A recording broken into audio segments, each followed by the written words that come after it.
today we're talking about something which is quite specific, but is also quite fundamental for the arts sector, which is impact. What impact do cultural organizations, do arts organizations make? Now, in fact, FSI has already looked at this issue in a small way. In February this year, just before the coronavirus hit, FSI organized a Zakelijk Forum. That's a small meeting, 30 people, of business leaders from cultural organizations in the Netherlands. We do this 2 or 3 times each year to talk about a different topic in a closed environment. And we invited Michel Schulte from the Impact Institute to join us. He had a tough time of it because there was a technological problem in the theatre, or in the theatre organization where we were presenting, so he was at a disadvantage. The surprising thing in the meeting, though, was firstly, there was the range of reactions from the business leaders. These are business leaders, the directors, not just the people working in these organizations, but the people who lead them. And the range of reactions was quite surprising. Well, maybe it wasn't surprising, but there was a big range. From some people who said, yeah, we already do this. We're interested in finding out how to do it better, how to measure it more, how to be more scientific. Other people who said, well, we don't do it, but we're very interested, we understand the concept. And there were several who were directly hostile to the entire concept that arts organizations should have any other kind of impact. Yeah, maybe we are good for people, but that's not why we're here. We're here to make and present art, and anything which takes us away from that core function is a distraction. And some people, one person in particular, suspected it was a big plot by the government and funders to make arts organizations do their social job for them and take money away from arts funding and make arts organizations instrumental in achieving social objectives. Now, in fact, in the meantime, I have to say, impact, taken in a very general sense, it could be economic impact, social impact, health impact, all kinds of impacts in society and on individuals and groups of individuals, it's mainstream. And Michel has a great deal of experience of working with commercial businesses, with foundations, with health organizations, showing how they can identify and measure their impact and therefore get better at doing what they're doing and potentially generate more income to do what they do. This is mainstream in every sector except the arts, perhaps. It's certainly one of the ones who's having trouble accommodating this new concept. But it does happen in the Netherlands. The Dollhouse Museum in Haarlem is heavily funded by health organizations because of the work they do with and for people with mental health problems.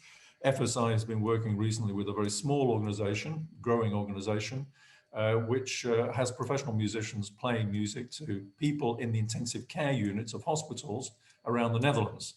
They're funded by the hospital because the outcomes are very clear. It's a health outcome from an arts activity. In the United Kingdom, I noticed that from 2017, doctors, general house doctors in the area can prescribe, can recommend, and in theory pay for arts activities as a way of improving the health of their clients, their patients. And I noticed that Contact Theatre, which is a youth theatre in Manchester in the north of England, was awarded £600,000 by the Wellcome Foundation, a health-connected foundation, not an arts foundation.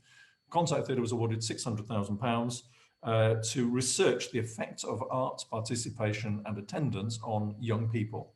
So these things are moving very fast, and the question for today is, how can the art, what impact can the arts have? How can arts organizations identify their impact and therefore use that information to improve? And also, can we generate more funding as a result of this knowledge? But I'm going to stop now because the people we really want to hear are Michel and Tim. Michel has agreed to start. Michel, just very briefly, Michel, please add to your introduction, but Michel is the executive director and founder of True Price, which he started in 2012. But also director and co-founder of the Impact Institute since 2018. And between them, those two social enterprises employ, I think it's around 40 people now, but a substantial number of people. So that just shows that this is quite a serious enterprise. And he's on the steering board of the Netherlands Food Partnership, founding board member of the Impact Economy Foundation, engaged in European associations. And as Michel, you may tell us now, you also have a personal background in theatre. We chose these people because they're connected with the arts. Yes, they're specialist. Yes, they're expert, but they have a personal engagement with the arts, so they know what we're talking about. Michelle, would you like to start, please? Definitely, David. It's a great pleasure to speak for this exciting crowd, and also being part of a panel with Tim. That's an amazing honor. And let me share the screen. I did prepare some slides as a way to illustrate my story. And David, you're right. I've been, well, as an amateur, been doing a lot of art. My family has a open air theater and that was a place where I grew up as a kid, in the center of the Netherlands, which provides free theater for 1,000 people in the summer, similar to the Bostheater in Amsterdam, or in Amstelveen actually, with the theory that if you have no ticket price, and also you create a platform for local art, and then in this case podium art communities, then basically the barrier to entry becomes lower, and there's a wider variety of people participating. And that's obviously an impact claim that we have. And then the question becomes, well, to what extent is that actually true? And also, what are then the impacts that we create? And that is something that does appeal to my imagination. I'm a sociologist by training, so also very interested in kind of the way in which we can design the social system to conserve and enhance the well-being of people. Let me go into what I want to share with you today, in particular for the question at hand. So impact measurement and investment for the cultural sector. I'm trying to create a full screen. Yeah, it's working. So 4 things I want to briefly touch upon. First, like setting the stage, the introduction. Then the impact measurement and art, how this trend is evolving, examples of how you can actually bring it in practice, and then some next steps. So as David said, we are based in the heart of Amsterdam, Haarlemmerplein 2, which is a beautiful square with a huge wall. Actually, we have 4 stores. We could actually have a huge exhibition on the attic. We have been exploring that with some exhibitors. Unfortunately, now times are a little bit complicated. You can see on this slide that we've been working with Mondrian Fonds amongst other organizations, and we looked into the effects of let's say investing in cultural enterprises, and also how can we actually use impact measurement evaluation on the level of arts projects. And I will illustrate that with you today. We work on almost all continents for the largest financial institutions worldwide. We basically try to make a new language, quantified, valued for impact. We have 5 PhDs, a lot of R&D putting into this to basically create a global, ultimately a global standard. We work together with the Harvard Business School in the financial sector to roll this out. And we believe, with that foundation, impact can be basically coincide with the financial information, which is a very dominant kind of information system that we know today. AXA Nobel was also one of our earlier clients, obviously. ABN AMRO as well. They all have their own corporate art collections, and they do a lot in the art space. Impact measurement and arts as a kind of subject. So I would like to take a different angle, more the angle of there is a growing trend towards impact measurement and valuation amongst organizations, in particular companies, and we have been taking account and taking stock. In 2010, when we, for us, started this, maybe Puma was a front runner who did some things on the natural capital that they destroyed, and how can you account for that on a corporate level and make decisions. Volvo, another Nordic company that was also doing some things in this space, but it wasn't that much, and it was mostly natural capital. So what is the effect on climate and nature? Right now we see hundreds of companies, and this is 2018, and this is therefore already outdated, hundreds of companies who plan, pilot, measure, and steer on impact. So next to their financial, they also consider impact. And what we also see is that there's a growing trend in the investment space. So in particular, impact investing. And we see that there's a growing number of frameworks that is actually developed. So frameworks to value, frameworks to scope, frameworks to steer on impact. And this is also applied to the cultural sector, obviously. Some let's say organizations, musea in the UK, for example, have been looked at, and what is actually the effect of being exposed to arts on a specific target group. So there's actually a growing number of initiatives and frameworks out there, and I would say there's a huge number of it actually.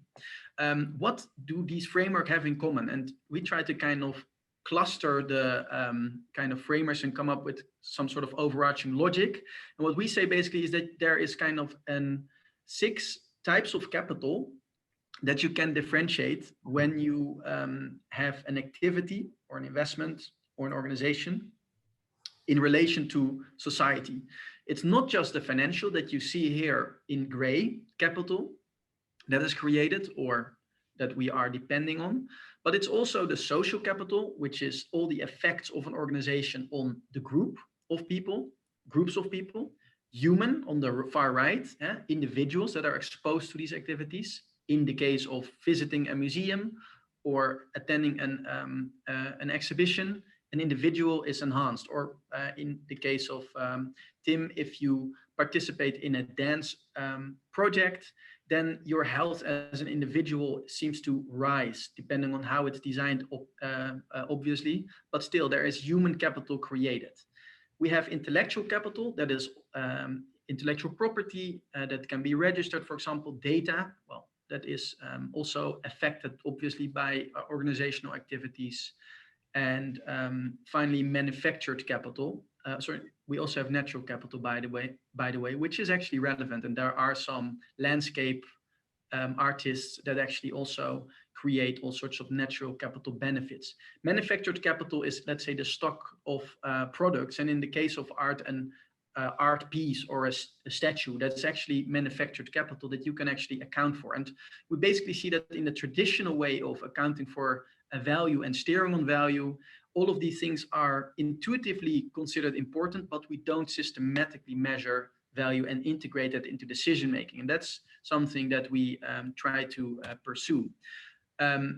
There is a lot of positive impact on society and also documented well in literature, academically verified.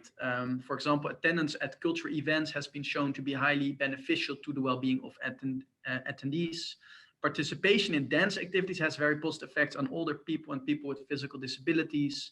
It's not just the people exposed as kind of the elderly or the person that is having some sort of physical disability. It's also the artist itself that expresses a meaningful effect from looking at its art or craft from a well-being perspective. Also, the clear neurological benefits from listening to and making music, for example. And finally, also group artistic activities like theater, music help the personal development of young people. There's a lot of documented and well-researched, evidence for that. How can cultural organizations benefit from this? Well, you can get better understanding of the full impact on communities and society in general, meet future conditions of funders, especially in uncertain times, and also have easier maintenance of the support from existing funders and attract new funders, such as impact investors, which is a huge and growing source of funding, but also public funds. I framed it deliberately not as the way that I'm framing it in this slide, like, finally, as an organizational, cultural organizational enterprise, we can have a grip on cultural impact. I didn't frame it, like finally we get grip on that. I framed it rather that there is a trend in corporations, trend in investment, and cultural enterprise can actually make use of that trend. and tap into the capital, tap into the interest of those private enterprise and of the financial enterprises to make use of that for their own interests, rather than saying, finally cultural enterprises can have a grip on their impact, which is also an interesting frame, and it's also very useful.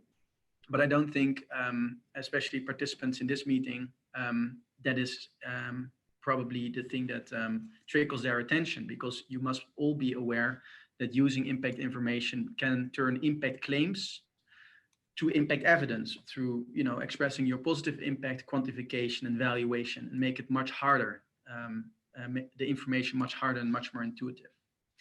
So what are examples, and how can you actually do it in practice?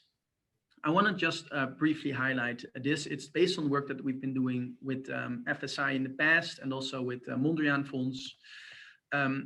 Well, how can you do it? There are three phases that are important to consider. The first is, it's very important to prepare an impact measurement and valuation project in your organization. What is the goal? What is the target group? So what do you want to achieve with that goal? It can be achieving funding, but other things too. For example, further your effectiveness of influencing a certain target group positively. What is the scope of impacts that you want to consider? The financial impact that you create in the value chain, or for certain target groups, for example, human capital, the well-being that you increase for individuals, groups, social cohesion, for example, the increase of the prices of houses in a certain area through, let's say, positive gentrification. You identify specific impacts, and then you create some sort of overview of how your activities lead to the outcomes that you basically want to get in scope. And you do that all qualitatively. It's massively important that you prepare this well, and that you spend relatively a lot of time on that, because otherwise you can get swamped in complexity. The execution part is more technical.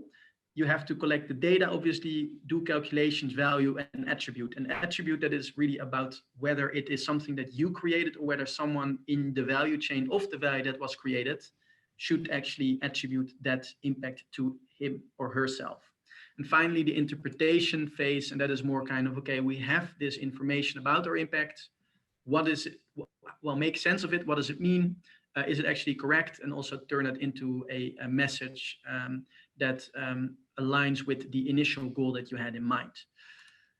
And just briefly, examples. We looked, for example, at Tucamacho. That was a project of Nest Collective. It's a Kenya-based arts collective, and they basically made a series that was broadcasted on YouTube about, well, it was kind of urban culture, and basically trying to address controversial issues in society, like violence and all sorts of other things. It was a massive hit, watched by a lot of people in that society. And basically, they wanted to know for their funders what was actually the financial impact of screening that. It was screened in local communities, indirectly and directly. We were actually able to express that relatively well, because the nice thing about financial impact in value chains is that you can actually, well, just monitor the money flows. It's relatively easy to measure that. But they were also interested, it was very complicated, in the impact of the freedom of expression. So to what extent that the actual ability for individuals and organizations to express their ideas, and in this case, controversial ideas, for example, contesting the police violence, for example, to what extent did that arise, and what was kind of a way to express the value of it. And we were able to express an approximation of 20 million euros to this particular project. And what we basically did, we looked at nations in the world, and we looked at indices, and basically were able through some modeling to isolate whether the increase of freedom of expression on an index led to an increase or decrease of the GDP in a certain country. And on the basis of that proxy, we were able to express this number. And that was very interesting for them, because they were working with an NGO, or sorry, a funder that wanted to get kind of a grip of the contribution to freedom of expression and the value that they create. We did that for other organizations too. For example, the Institute for Human Activities, they were doing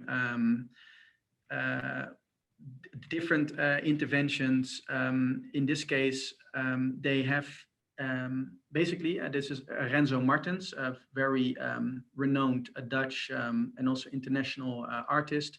And basically what he does, amongst other things, is trying to increase the well-being of artists in Congo.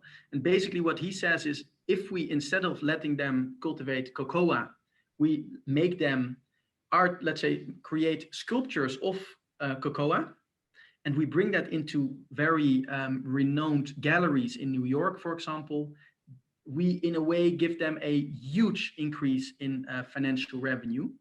And also we help them with the crop cultivation that they also do next to their artistic enterprise. And we were able to express the financial gains that was expected from that, let's say,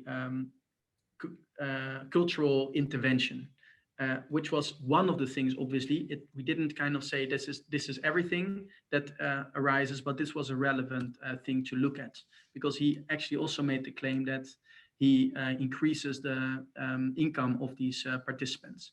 And finally, we looked at a performance artist, Charles Landvreugd, and he wanted, basically his idea is to establish and to further positively associate a, let's say, Euro-African identity. And by his, let's say, artistic endeavors at a festival for a target group that is typically associated with lower socioeconomic status and with also more, let's say, a deprived identity, he wanted to improve their feeling of pride and feeling of positive identity. And what we were able to do is to express kind of the well-being increase that was gained through his intervention at a festival, and that was a 5 million increase of, let's say, the life satisfaction equivalence expressed in kind of the income that people are willing to spend on an, let's say, increase of their happiness. And that was, again, a valuation. You can contest whether or not that is the right valuation, but that was a relatively well-established valuation for the increase of the life satisfaction from a positive identity. And again, that was a way to express the improvement of the situation of the target group. So I hope I have given you kind of an overview of the opportunity that this provides from a corporate, from a financial sector perspective. Also, what is kind of the different classifications that you can use, and what is actually the benefits, and also some illustration of how this can be done in practice. Now, for us, it's clear we want to move forward with this. We see a lot of opportunities. So obviously, the joint ambition is to work with cultural organizations to apply this further and to create more cases of how you can actually use this information to benefit your cultural endeavors. So with that, I would like to give the floor back to David, and then obviously to Tim, to talk more about using this in practice. Thanks very much, Michelle. If you could free the screen up again, then we'll have space for Tim. We will have time for questions, and I hope a good discussion after we've heard from Tim. So just to let the participants know that if you raise your hand virtually, you should see a little button which allows you to raise your hand. Then we will unfree your microphone and you can ask questions. I do, though, have one right now for you, Michelle, if I can, just to clarify something. I think I know the answer, but just for clarity, is that when you're presenting impact in millions of euros, now that's the equivalent of millions of euros. You haven't actually generated 20 million euros by street art, for example. It's just a way of expressing the number. Is that correct? Totally correct. And actually underlying it is a more quantified scale in many instances. So it's more a way to express it in a meaningful language that people find intuitive, rather than it having to always represent a, actual a financial budget. Thanks very much. That's what I thought. I just wanted to clarify that. And I know there are many very well established techniques for estimating a monetary equivalent of a certain outcome, health outcome, well-being outcome, whatever it might be, kids not getting involved in crime, anything like that. You can, with well-established techniques, make an estimate of a monetary value on that, not because money is involved necessarily, but because it gives you a figure which you can then compare with yourself last year, with your future plans, you can compare your activity with an activity by a different organization. Is just a way of expressing the number. But it is quite an eye-opening figure, that the idea that a street artist can generate the equivalent of 10, 20 million euros worth of benefit for society directed at certain groups. Okay, that was that clarification. I'm now going to turn to Tim Jos. And Tim, I first met quite a few years ago, briefly, I should say. We don't know each other well, but you were then working, I think it was the RAIN Foundation, and one of the most important funders, private funders of the cultural sector in Britain. And since then, I've watched with great interest your work, Tim, with impact and health in particular, which I know you're going to talk a bit more about. But Tim is the founder of Aesop, just like Aesop's Fables. But then he must have spent quite a long time making Aesop, the initials, mean something, but successfully. And Aesop says its vision is a future when art solutions for society's problems are valued and available for all who need them, which seems like a very ambitious and worthwhile aim. And Aesop has been very active in developing ways of evaluating the social and other impacts of arts activities, particularly in the area of health. And I won't go into any more. I'm sure you've got some examples there, Tim. Aesop particularly runs Dance for Health, which is what you think it is. It's a way of elderly people getting involved in dance, which is good for their health. And you previously, as with Michelle, you have a background in the arts. You were previously the artistic director and chief executive of the Bath International Music Festival. Bath, by the way, is a place in Britain, not just a place you wash. And director of various other organizations connected with the arts, and I think a musician at one point. By the way, Tim, I'm particularly intrigued to read in your bio that you were appointed a Chevalier de l'Ordre des Arts et Lettres by the French government, which is so impressive. And I want to know how you did that. So thank you so much, David. That goes back to my time when I was artistic director of the International Festival in Bath. Worked with a lot of French artists, wonderful work in contemporary jazz, contemporary classical music, all sorts of things. So yes, I mean, my arts background is, I can trace that back to my studies at the Royal Academy of Music in London, where I studied piano and composition. And you've outlined my career, so I think I'll pick it up with the RAIN Foundation, which I joined about 15 years ago. We were sitting on investments of about 150 million euros. And the idea was that we would generate investment income and do good with it. And for me, one of the great privileges was that I was able to expand my engagement beyond the arts. The arts were a very important part of the RAIN Foundation, but we were also health, all sorts of social issues, education. And I think the other privilege is that you see all these applications come in and they give you a window on all these amazing things that are happening in society, and indeed some of the really tough problems that need to be addressed within society. But then something struck me. So right at the beginning of my career, I'd been introduced to this whole idea that the arts could improve people's health. And then a long time we whiz forward to the RAIN Foundation, and what struck me was that arts and health had hardly moved forward. And I was intrigued as to why this was, and rather disappointed, because I actually believe that the arts has an enormous contribution to make to health. But I saw that all the projects were small, nothing had become like you quoted our vision, that it's something that's available for everyone. That hadn't happened at all. There was a lack of take-up by other sectors, be it education, health, international development, or whatever. And I thought still that the arts had not really worked out how to communicate their power to these other sectors. So with all that going on, I thought maybe I need to leave the RAIN Foundation and set up ESOP. Yes, we did work out that ESOP, as well as the fables, could stand for arts enterprises with a social purpose. And that's what it's all about. And that assessment of things hadn't really got very far was actually confirmed. We have these things called all-party parliamentary groups in the UK. So this is members of parliament across all parties who get together to focus on a particular topic. And there is now an all-party parliamentary group on arts, health and well-being. They did a big report, a survey of what was going on 3 years ago. And sadly, they agreed with me. And here's a quote: "The UK is still very far from realizing more than a small modicum of the potential contribution of the arts to health and well-being."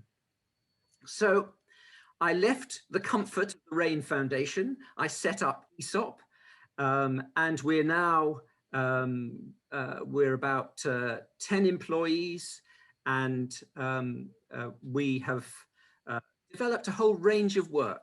I mean, I will come on to Dance to Health in a moment, because I use that as an important example. But our theory of change, in other words, how on earth are we really going to get the arts properly taken up by health, involves other things. So, for example, we developed, it turned out, the first ever evaluation framework for arts and health. We've set up a training institute to help health professionals and arts professionals to put on really excellent arts and health projects. And we also run major national conferences to showcase the best of arts and health, to show the health sector what the arts can do for them. So, Dance to Health. I thought alongside doing all that more theoretical work, we needed to create an exemplar arts solution. And to quote the vision of ESOP again, an art solution for a social problem which is valued and available for all who need it. So that is the vision for Dance to Health. Its impetus did not come from the arts. It came from trying to find a major health problem, which I thought that the arts could make a contribution to. And around the time I was thinking about this, there was quite a lot of research coming out about older people having falls, really nasty falls. We know now that these falls cost our National Health Service about 2.5 billion euros a year. We also know that there are some really wonderful, powerful, evidence-based exercises which can reduce older people's falls. But the research literature tells us these exercises are dull. Lots of older people don't complete them. And even if they get to the end of, actually, it's a 6-month program they have to do, there's lack of maintenance programs for them to keep the strength and balance improvements. And if they go back to their old ways, within 12 months, all the improvements have disappeared. So with those problems in mind, I wondered, could creative dance help solve this problem? Could this be our first ESOP? And we've been working on this for 5 years now. Most recently, we came to the end of a €2 million development program, and it has got us to a point where we are ready to grow Dance to Health as a social enterprise, by which I mean that it will be driven by earned income, and we think we could be grant-free by 2025. So let's pan out from Dance to Health for a moment. A lot of people in the arts world in the UK talk about arts transforming lives. And you, David, tipped me off that that's quite often a phrase, the idea of arts transforms lives. That's quite a common phrase in the Netherlands as well. One of the questions I've been grappling with is, do we know our own power? What kind of transformation are we talking about this? I will give you an example. And this is what I would call this artistic impact, alongside the other impacts which we're looking at today. Some of you may know that Mark Morris Dance Company in New York has developed a Dance for Parkinson's program for people with Parkinson's disease. It's taken off. It's happening in a number of countries, certainly in the UK, certainly in Denmark, not sure about the Netherlands. But a few years in, they made a very beautiful film about Dance for Parkinson's. And there's a moment in that where someone with Parkinson's says, I used to think of myself as someone with Parkinson's. I now think of myself as a dancer. So that for me is an example of artistic impact. That person has gone from having a very negative health self-image to having a positive artistic self-image. And I think that's very powerful. The power may not always be for good. I think we have to be honest about that. So as an example of the power of the arts to do evil, I would cite Leni Riefenstahl, the film director of the 20th century, remarkable, fantastic pioneer in terms of developing film practice, but she made those extremely powerful propaganda films for Hitler, Olympia and the Triumph of the Will. So we need to be more honest about what kind of power we have and what we're actually able to achieve with it. Coming back to Dance to Health for a moment, we have now got some really robust data about the power of this particular program. We know that we can reduce falls by 58%. We know that 95% of participants become more active generally. 96% report that they have improved when mental well-being. 87% of them say they make new friends through Dance to Health, and 98% of them would recommend Dance to Health to others who could benefit from it. And this is real money, David. We know from the research that has been done that we could be saving the NHS 85 million euros a year if Dance to Health was rolled out across the health system. So I think we have to move on from saying arts transform lives. I think we have to say some arts experiences transform some lives. It needs to be more nuanced. And to come back to the stuff of Dance to Health, this creative dance, we know, as I said, that we can reduce falls by 58%, but we've got to know a health researcher in Sydney, Australia, who's looked at other kinds of dance practice. She looked at folk dance and ballroom styles, and she did a proper, what's called a randomized control trial, the kind of gold standard of evidence, and she was unable to demonstrate any reduction in falls. So there is something powerful in Dance to Health, which is absent from folk and social dancing. The other thing which we've done is we've been asking ourselves, what is it about the arts that actually achieves this transformation? So one of my favorite videos is, there was a film the BBC made a few years ago at Sadler's Wells, the dance house in London. And they have an older people's dance group called the Company of Elders. And the film follows the rehearsals for and the choreography for a performance mounted by the Company of Elders. And there's this special moment when one of the company members, she's called Eve, she tenderly holds a fellow dancer's head in her hands, and a gentle embrace follows. And then the film cuts back to her at home, and she reflects, and this is what she says: a lot of us live on our own and we don't get touched. It's wonderful that particularly as you get to know the group and they get to know you, all self-consciousness fades and you dance. You don't think, God, there's this man touching me and he's right up against me. That doesn't occur to you because it's dance. So he's not that man, he's your partner for the dance. So there are all these active ingredients. That would not have happened if they were not working with an inspirational choreographer who was really binding them together, getting ready for this particular performance. I don't think it would have been so easy if they were meeting in some horrible space, where in fact they were meeting in a beautiful studio at Sadler's Wells, and also that they have worked together for a long time. So they are trusted, they're a trusted fellow members. So there are these things, and we call them active ingredients. I mean, obviously we've used a medical term because we're trying to sell it to the health system, but in its own terms, I think it's valuable. These are artistic active ingredients. And I'm sure all of you can come up with examples of ways in which people find a voice, they make performances that are special, they're able through the arts to tell stories, and then they also have a wonderful sense of achievement. They get absorbed in things, they have a sense of accomplishment. There are times when they feel this is a time to celebrate. So I think artistic active ingredients is really important.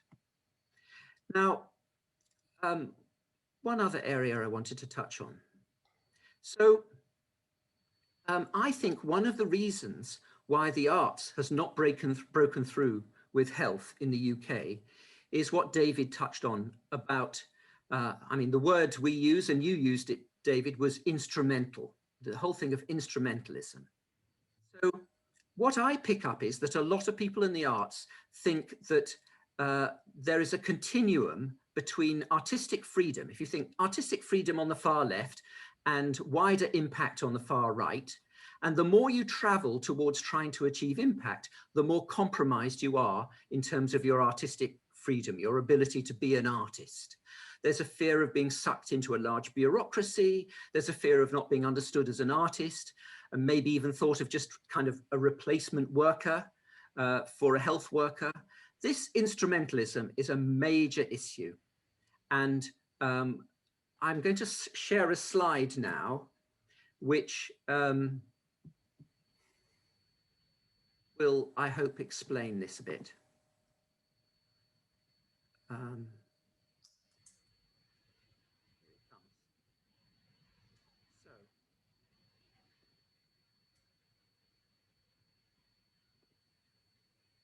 David, is that reasonably clear? That's good. So instead of one dimension with artistic freedom at the end and impact at the other, I think of it in two dimensions. And so you've got a vertical axis, which is all about artistic quality, and you've got a horizontal axis, which is about health. And so obviously we want to be in that top right-hand corner where there is scope for you to do wonderful artistic practice, and at the same time, it's leading to health improvement. And that kind of stairway to heaven, the blue and pink stairway to heaven, is the way we think about it now, because the dance artists we work with in Dance to Health, they work with health professionals. And so you could have a case where you have a dance artist thinks up a new move. They've got some new idea which they'd like to share with the health professionals, and the health professionals looks at what they come up with and they say, aha, now that you've shown me that, I'm inspired now to think of changing the way in which we're trying to achieve health improvement. Or it could be the other way around, that the health professional comes along and says, I've got a problem here. Do you think you can come up with dance moves which would actually address that? And so that kind of stairway to heaven, I think, is very important. And one of the reasons I think it is particularly important is something that happened. I was really worried when I created Dance to Health. I thought dance artists would turn around and say, this is really boring. There is no space for me to be an artist. There's no space for me to develop my creative practice. And as we've gone through it, we've checked in with them regularly, and they keep saying, no, this is something which is artistically stimulating. Yes, it's constraining because we're having to be true to the falls prevention exercise, but it's actually something that provokes us to being more creative. Now, I know that's not always the case, but I think it's something that's absolutely essential if we're going to see the growth of arts and health. So, few final points. In my experience, many artists find it enriching to work in these sorts of settings. It could be in schools with school children, it could be in hospitals with patients, it could be in prisons with prisoners. They find it really stimulating. I'm not saying all artists find that. I know plenty of artists who do not. But there are some who actually find this kind of engagement incredibly rewarding. And the way that they can then celebrate what's been achieved. I'm very, very impressed by it. And if they are able to work as artists, and there are these sorts of opportunities, I see this as a major growth area. Secondly, I think if the arts sector can move on from its fear of instrumentalism, I think we can turn the corner and convince other sectors that the arts can help them transform lives. And lastly, I think with active ingredients, we have a means now to communicate the power of the arts to other sectors such as health. I think we also need evidence of effectiveness and cost effectiveness in the way that I've presented to you about Dance to Health. And I mean, I was asked in a seminar yesterday, if I could wave a magic wand, what would I do? I would say, let's get all of these elements in place, and then we have the means for the arts to play a major role in society, much bigger than they do at the moment. And it could achieve a massive increase in artists' employment, because what would be happening is that the health sector, the criminal justice sector, and these other sectors will have been properly convinced that the arts have a major role, and they will pay for it. There we are. Thank you very much, Tim. I do very much appreciate that you've finished on a very optimistic note, that pursuing this question about identifying, measuring, giving evidence for the impact of the arts in general will lead inevitably to a big increase in the employment of artists, because at the moment, of course, so many artists are without work completely or struggling to pay their rent. I mean, that's the standard state of being of artists in all our countries, is that they really struggle to make a living. Many abandon the professions completely, all that training wasted, all their enthusiasm wasted. So if this is another way of getting people, helping people to pursue their chosen artistic professions in a particular context, well, that must be good, surely. The idea that arts organizations, artists and arts organizations, and by the way, they're not the same things, artists and arts organizations, the idea that they have a bigger value, a bigger impact than even the people working in it are prepared to admit, and certainly they're not prepared to try and identify and measure properly. Well, that surely is a very powerful thing for us to identify and present to the general public.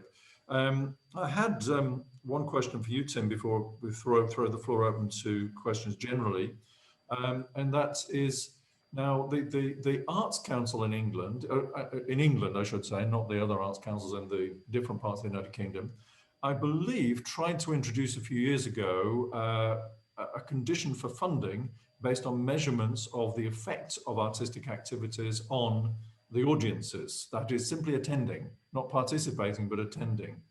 There were very big problems, I believe, with the methodology, but I actually don't know this, Tim. Is the Arts Council still pursuing that agenda of having measurement of impact on audiences as one of the conditions for grant funding from the Arts Council of England? I'm not sure, David. Oh, okay, right. I do remember that it was, wasn't it called quality metrics? Exactly. Yeah, I remember that. I think they've managed to regroup a bit, and there is something like that. But I don't think it's applied to all Arts Council applicants. I think it might be, they have a portfolio of regularly funded organizations called national portfolio organizations. And I think they are required to do something like that. Yeah, that's what I was thinking of. I mean, what I would say is they've just brought out a new strategy for 2020 to 2030. And there is a dramatic move towards public engagement in the arts. And also there are many mentions about arts and health. I think they do see this as a growth area where they want to make their mark, see some serious change. Obviously, I need to do some research myself then. On Sorry. I sprung this on you. Sorry, I should have checked beforehand. But yes, I mean, the reason I want to raise this, of course, is something which I think everybody knows, and maybe the United Kingdom has taken this path a little faster. Everybody knows that funders of all kinds, local government, national government, the big foundations, that they will soon be asking the people who receive their money to actually prove the effect that they have. Now, the phrase arts makes a positive impact on people's lives. The cultural sector has got away with that for an awful long time without anybody saying, really? Prove it. Because actually, the arts don't want to prove it, and why should they until somebody compels them to prove it? The positive side, if the arts really can prove what a wonderful thing it is, much more important than they give themselves credit for. But soon, I think that tendency to link funding to social relevance and engagement in general, and to proven impacts, that's only going to accelerate. And if it just hasn't happened this year with the funding round in the Netherlands from local and national government, it will happen very soon. Okay, I'm going to throw the floor open for questions. We have about 35 minutes for that. And you can raise your hand or put something in the chat. And there's a question here from Anna. Anna, I'm going to unmute you and ask you to ask your question directly rather than me reading it out from this chat. Anna, are you there? Yes, I'm here. Please ask your question. Okay, thank you, Michel and Tim, for the presentation, and David also for hosting it. It's very interesting, and I think you touch upon very valuable points. My main question is that, my question, I can read it to you, but you can also read it, is that arts institutions and artists are not familiar with the concept of impact, many of them.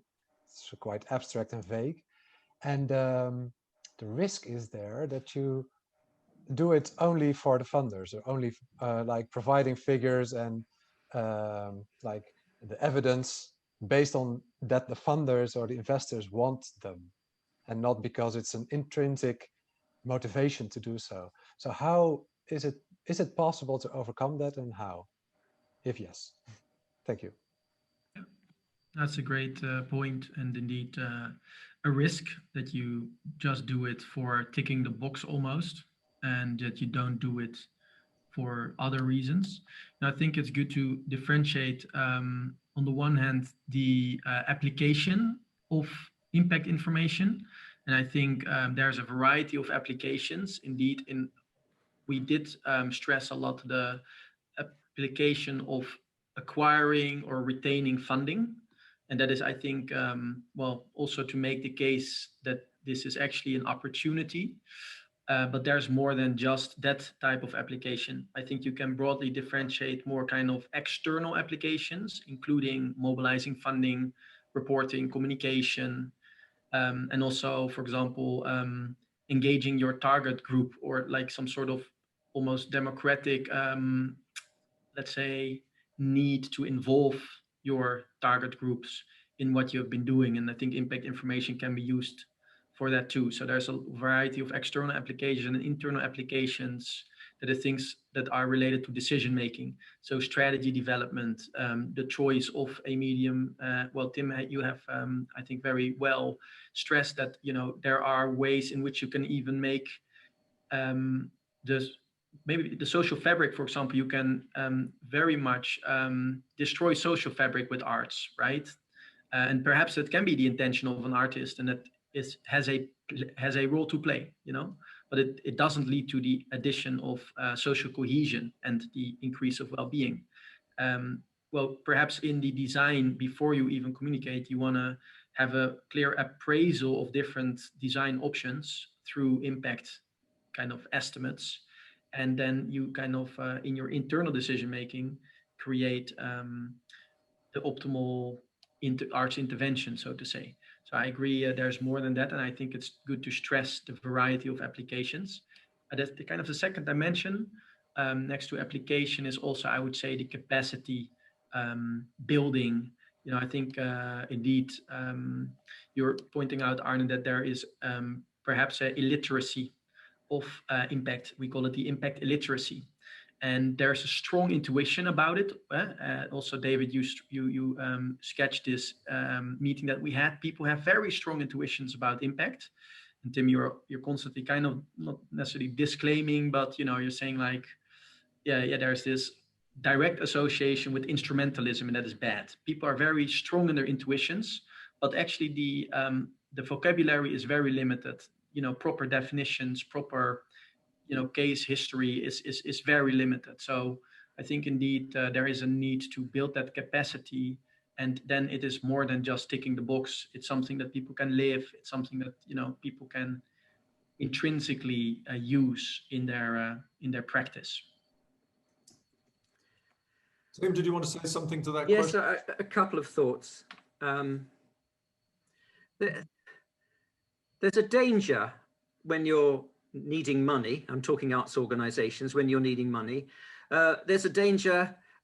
We use the phrase mission drift. You go off mission because you're so frantic for money, you go off mission. And I think we have to stay very clear. Each arts organization must stay very clearly focused on its own mission. And it doesn't happen enough, but I think arts organizations need to get better at deciding, okay, so if this is our mission, these are our activities, what does success look like? And how can we measure how far we've got towards achieving our success? And in this sense, I would take a kind of holistic view. It could be artistic impact that you're trying to achieve. It could be other impacts, like I've spoken about health. In practice, what has that meant? For us, it's meant, to use the research jargon, we used mixed methods. Some of it's quantitative, like the 58% reduction in falls. Some of it is qualitative. And so we, for example, wanted to be sure that Dance to Health was true to these evidence-based exercise programs. And so we had fidelity visits by someone who checked us out. We did focus groups to really understand how the dance artists felt about things, et cetera, et cetera. So I think in the arts and this sort of work, we need mixed methods. It's never going to be just quantitative. And the final thing is, I find it rare that arts organizations spend serious money on evaluating their work. What quite often happens is researchers get interested in an arts organization and they go to the arts organization, and you end up dancing to the researcher's tune. You're enabling the researcher to get their work rather than helping you evaluate as to whether your mission is being delivered or not. And I mean, we had to spend a lot of money in order to do that.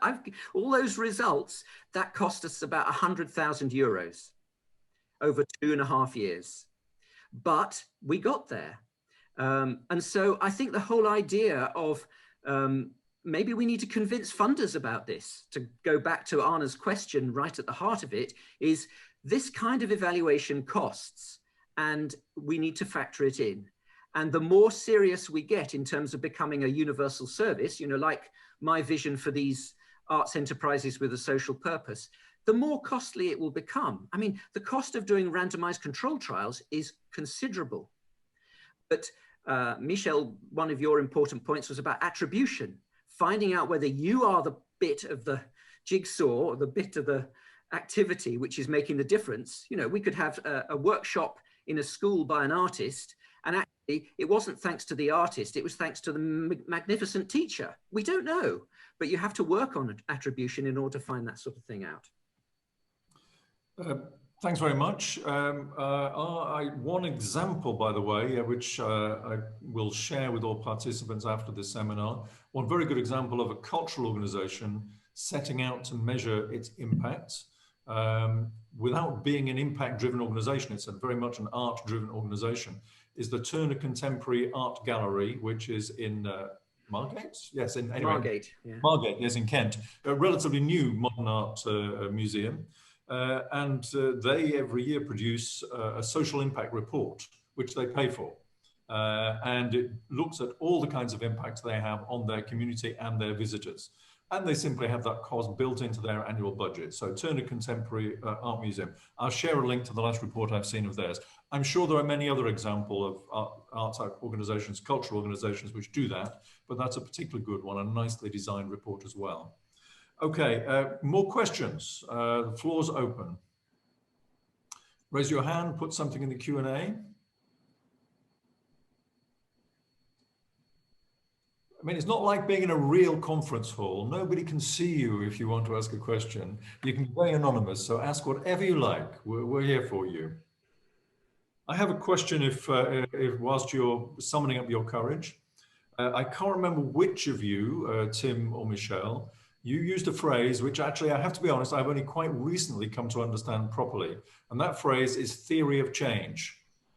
What is it and why is it important? Who wants to go first? So as I used it, so a theory of change is, in a way, as it implies, you're trying to achieve change. So we're trying to, maybe an arts organization is trying to transform lives.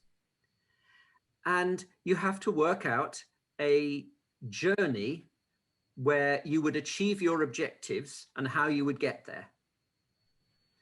And it's a theory of change. In other words, it's not there forever. You'll change your theory of change as you go along. And so we have a theory of change for ESOP, which is that we need to do various things in order to achieve system change so that the health sector thinks, yes, the arts have a major contribution to improving the nation's health. And you would look at the risks of all the activities that you would do. You would look at the inputs that are needed. You would look at the actual activities that you would generate, the outputs, and you would also look at the results that you achieve, be it outcomes or wider impact. So for us, I mean, I was introduced to it while I was at the RAIN Foundation, and it's used a lot now in the charity sector in Britain. Yeah, it I think is a valuable tool. If you want to read up about it, there is an organization called New Philanthropy Capital, which has published a guide on developing your theory of change. You want to add anything, Michelle, or you're happy with that definition? I like the definition. I think it's indeed a common practice definition. Yeah. I would like to add perhaps, you can take two kind of angles, broadly speaking, I'd say, to impact measurement in this context. The one is more kind of effectiveness assessment, which, basically a theory of change is needed to assess whether you were successful in achieving a certain goal and therefore effective.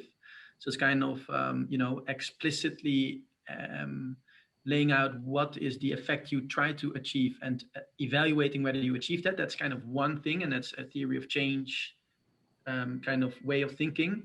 The other way of thinking is more kind of a well-being evaluation, and that is more a kind of, there's a widely shared tradition of welfare economics, and that is basically the field where you basically consider whether an intervention leads to the enhancement of the individual or collective, call it interest, or the kind of utility.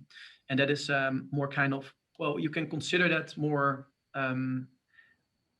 let's say, uninformed. So you don't want to see whether you achieved a certain preset goal, but it's more like whether or not you have affected the stock of well-being and in what way. And I think that second perspective is also useful to add to what Tim, you were laying out. Okay, thanks very much. I should say that the reason I came in touch with this concept of theory of change is that I'm involved with an organization, well, a commercial organization, but with very strong a very strong educational mission. This is an organization in the United States.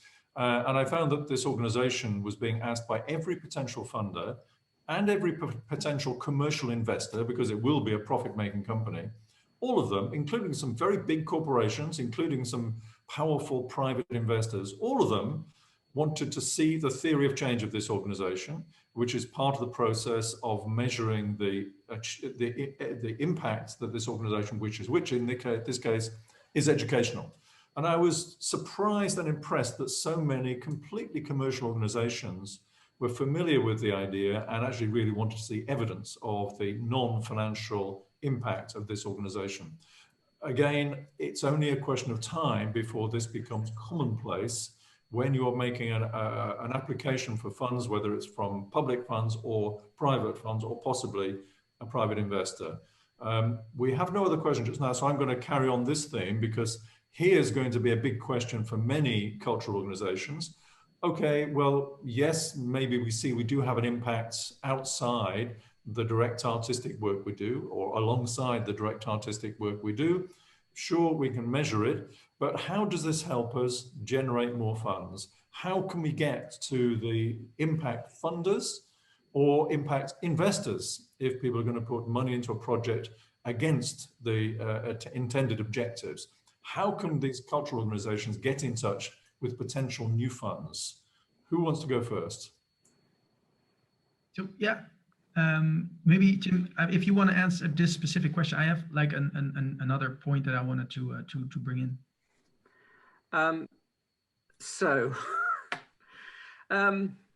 Few thoughts. I mean, I'm going to depress you, I think.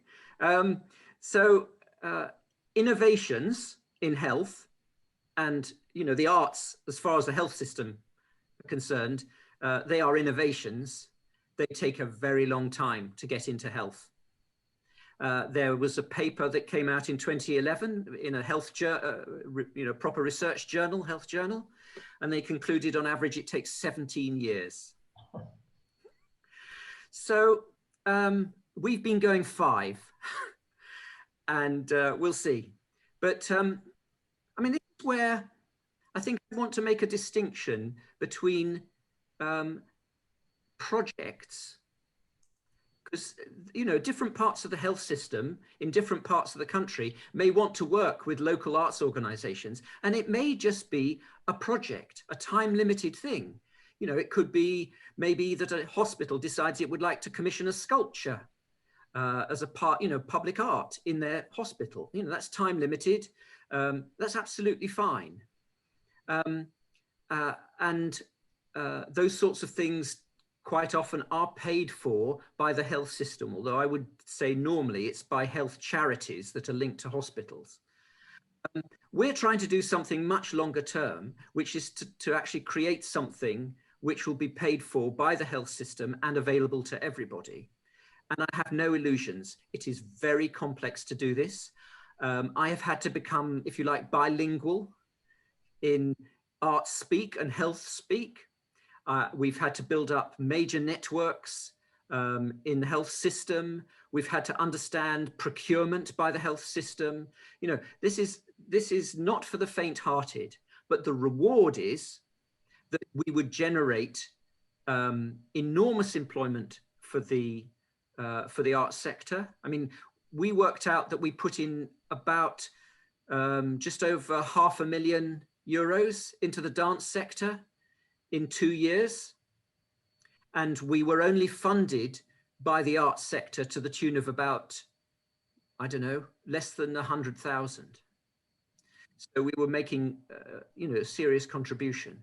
But this is, you know, if you want to do what we're trying to do, it will take time. But I think the rewards will be enormous, not only in terms of employment of artists, but also actually getting recognition. Back to the theory of change. We want system change. We want to see that the health people have got a changed attitude to the arts, that they will actually think, yeah, this is part of delivering health improvement. I mean, what you're trying to do, Tim, is system-wide, which is why I applaud it and why I watched it with such interest. On a small project basis, and of course, many artists and arts organizations are going one project to the next. I can give from my own experience the example of music, MUZIC, because they work in intensive care units. Oh, yeah. And it was set up by nurses in the intensive care units in the Netherlands, still a very small organization. They happened to love music, and they were convinced at that time, without evidence, that exposing intensive care patients, some of them literally not conscious, to music of whatever kind they liked, would aid their recovery. And they didn't look for arts funding. They went to the head of intensive care, that is the senior consultant or professor, and every one of these professors said, look, we don't have the evidence yet, but I'm sure it will work. Yes, we will fund projects. Yes, we will pay your musicians. And by the way, if we can help with the research to prove it, we'll do that as well. And so the amount of money was not huge. From every intensive care unit in the Netherlands, maybe 20,000 euros each year, which actually adds up to a substantial amount of money. That's good. But and the artists are paid. And one thing I do know from working with this organization is that the artists, the musicians, are very moved by doing this. And they get extra training in how to perform in these circumstances. Partly it's a personal thing, because seeing somebody so sick can be quite distressing. On the other hand, seeing the effect this can have on some patients is remarkable. And already the research shows that the amount of time spent in intensive care from people who are receiving this kind of extra stimulus of music is reduced, and therefore the cost to the hospital is reduced. This is an ongoing story, but I think it is entirely possible to get money from health authorities for smallish projects on a temporary basis as a good starting point. Yeah. Whilst Tim, you try to change the system from top. Both are necessary. Yeah, Tim, sorry, Michelle, yes. so building on to that, I really also would like to stress this point that, you know, beauty and let's say you know, spirituality or transcendental experiences, those kind of things, and the, you know, the warm feeling, or, you know, something that you can actually hardly measure, or that's very hard to measure, is added to a, call it, clinical intervention. You can also turn it around in those situations. You know, it is so missed in hospitals, for example, you know, the kind of the things that arts can bring. So you can also turn around, and we don't necessarily have to measure that to just know that, you know, music is something that does good, but maybe you get access to that clinical environment by some, you know, measurement and by some more kind of hard claim. What I briefly wanted to touch upon is kind of two concepts: proportionality of an intervention, that you basically, in many of those, let's say, artistic interventions, you can basically say, maybe it doesn't have a huge impact, but it wasn't a very big intervention in the first place. You know, I think that's very important to stress. You know, if you, for example, are exposed to a painting, you know, don't think you suddenly get cured from a disease. But it was a very light touch intervention in the first place. So it may have been a very strongly, it may have had a very big proportional effect. Now, how do you consider the proportionality? Through the question of what was the counterfactual. In a situation of going to a museum, you may have had a counterfactual sitting on your couch and watching, you know, some sort of empty rom-com or another commercial, let's say, program. So it's really important to take that into consideration. What was the counterfactual, and whether actually the impact was proportional to the input that was brought to the table in the first place. Very good. Thank you very much. I see we have, we haven't, by the way, we haven't in this discussion so far touched on commercial investors, private investors, financial investors who invest at least partly for social outcomes as well as for financial outcomes. We don't really have time today to talk about that, but that is a whole new source of funding potentially for the arts, impact investors, and there are various professional associations in the Netherlands and European-wide of wealthy individuals or companies who invest in activities. It could be commercial businesses, or it could be non-commercial organizations who say that they will achieve a certain kind of impact and financial returns. That's a whole other area. We don't have time now. I see that Anna is asking another question. I don't want to leave him out. So please, Anna, if you will unmute and ask your question. Yeah, thanks again. I have a more overall question for Michelle, because I'm looking at your website and you say that your mission is to realize the impact economy. And I was curious about your focus on economy as like a goal and in itself, and rather not society, for example, to reach an impact society, or like any other word than economy. Yeah. So could you, yeah. No, so thanks. I think, thank you for that question. We have a probably unconventional, or let's say not a classical interpretation of the word economy. Basically, we try to create an economy that revolves around the increase of well-being rather than the increase of the financial stock of shareholders. No, and I think if you take that broader perspective on the economy, then in a way, I feel that a lot of things that we traditionally consider society rather than economics suddenly become part of economics. So that is hopefully addressing your question. So why would we consider it economics while still having some sort of a societal aim? Okay, thanks, Michelle. We have time for a question I've been wanting to ask. We have nobody else with their hand raised. One thing we've talked about quite a lot, both of you have talked about quite a lot, is activities or organizations in the artistic space which were set up specifically to achieve an impact. So Dance for Health was set up specifically to achieve a health impact. Other artists have specifically set out, I mean, Mark Morris Dance Company set out to achieve an impact in the area of Parkinson's. Some of the other examples we've shown, music in the intensive care units was set up to improve the outcomes for intensive care patients. So these were artistic activities, but with a very clear impact mission at the heart of them.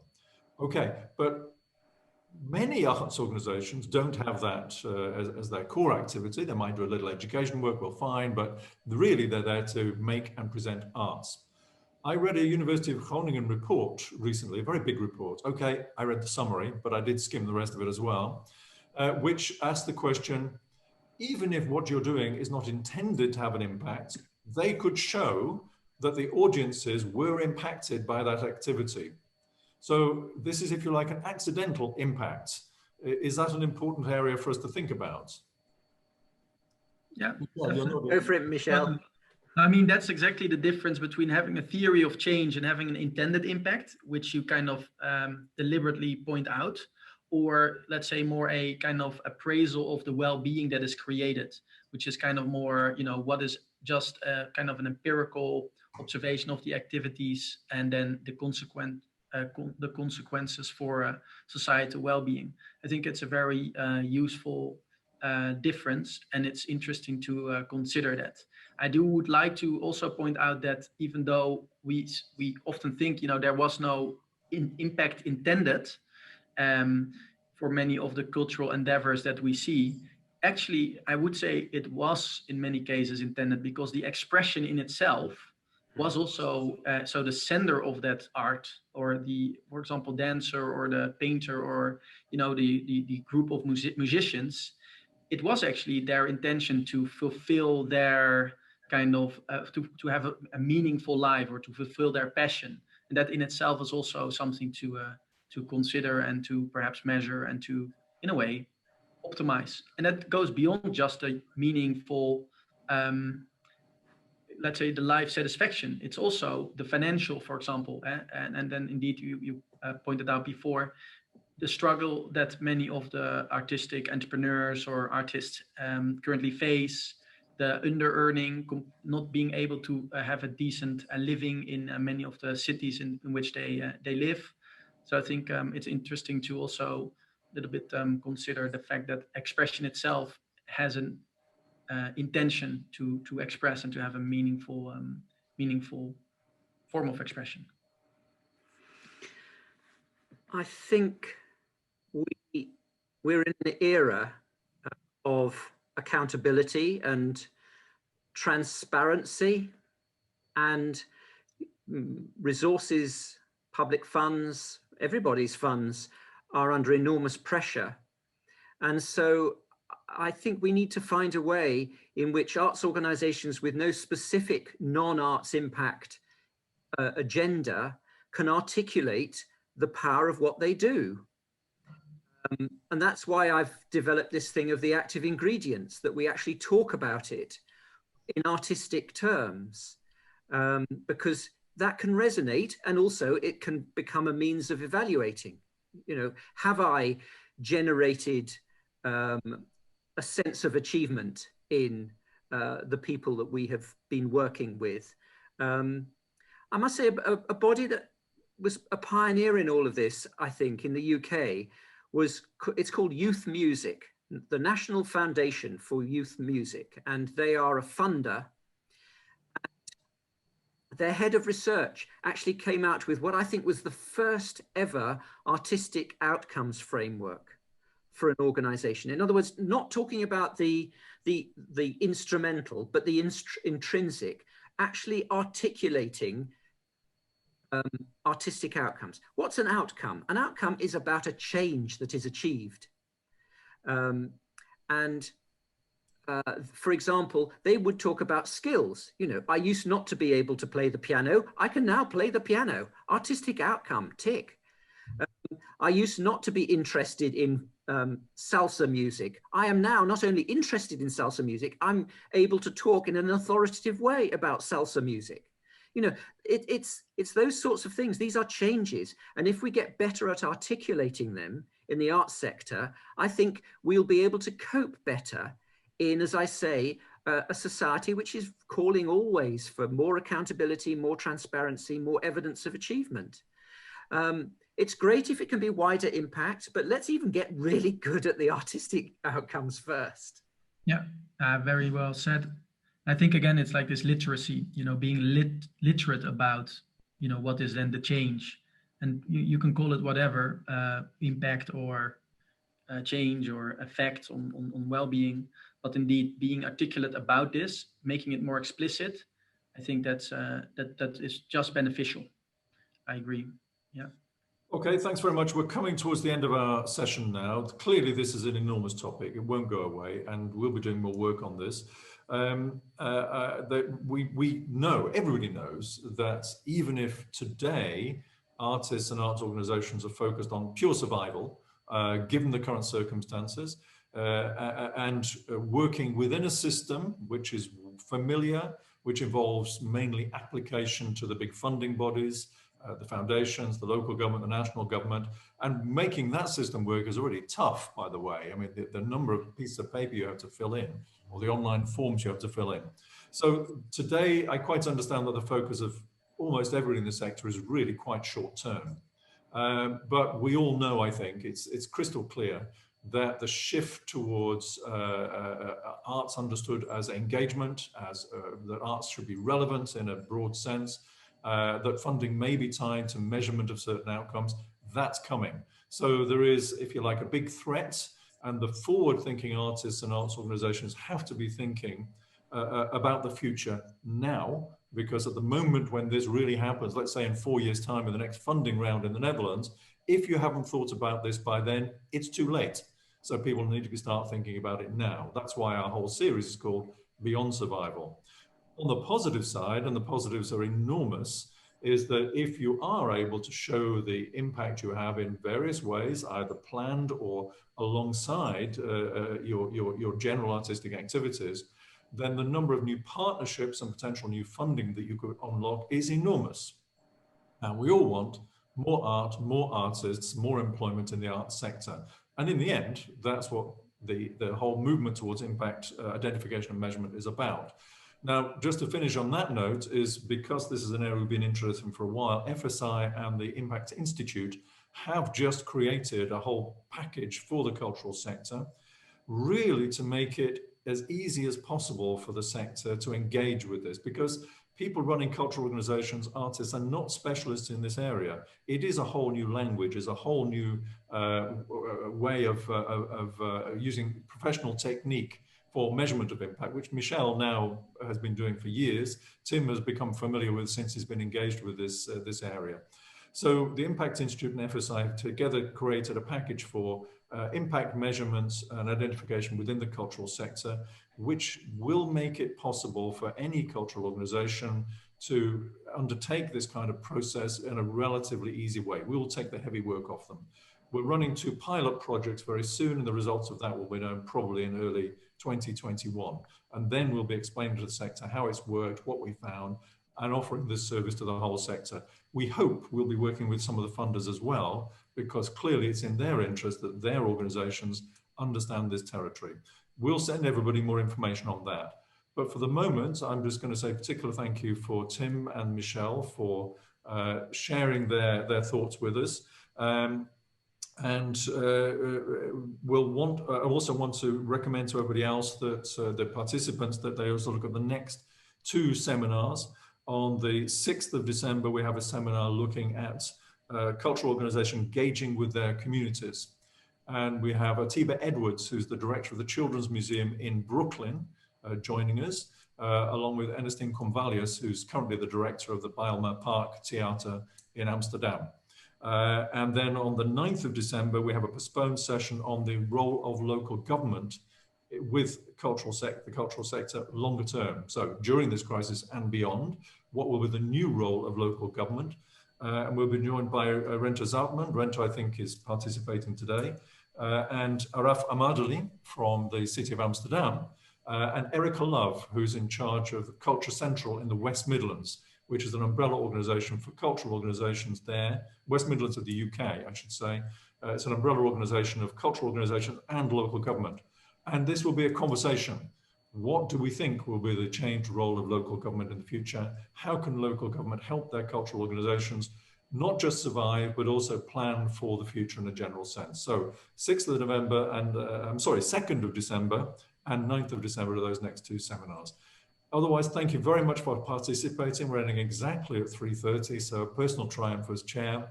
And thank you again to Tim and Michelle. Goodbye, everybody.